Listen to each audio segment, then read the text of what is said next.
That is the bushel before harvesting on the ground. That is teff, as you can see.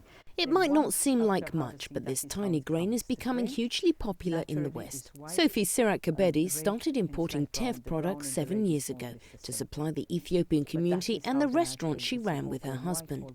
But they became so popular that the couple closed the restaurant to focus on their import business instead. We can't complain. It's gradually, because 7 years ago, if you asked anyone what teff is, nobody knew what it was. So for a good 3 to 4 years, it took us a long time to introduce what teff was, what teff is. That was the time that it takes. But now, I'm happy to say that it's taking off. Sophie imports white and brown teff flour, cereal and milk. With her team, she also makes her own bread, and all the products can be ordered online.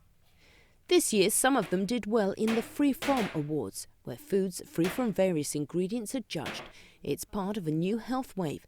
Teff is high in calcium, iron and protein and is both gluten and sugar-free, so appears to be the perfect product. It's still a very small market, but it's definitely expanding because it's feeding into the whole kind of free from healthy area, and because it's quite a flexible ingredient, because it has this fantastic nutritional profile. And of course it's great for vegetarians, for vegans, because it's got all these amino acids, it's got everything you could possibly want. You can live on the stuff. For 4 years now, Sophie's products have been available to treat celiac disease and iron deficiency thanks to Britain's health service. Sophie supplies a number of health stores and has even been approached by mainstream retailers. Sophie's products can be found on the shelves of one of Britain's largest health food chains.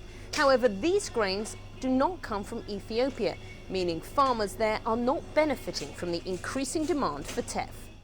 In 2006, the Ethiopian government banned the export of the raw teff grain, allowing only shipments of processed products.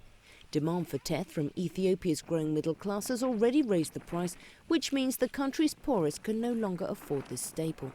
Last year, Addis Ababa announced plans to double production over the next 5 years.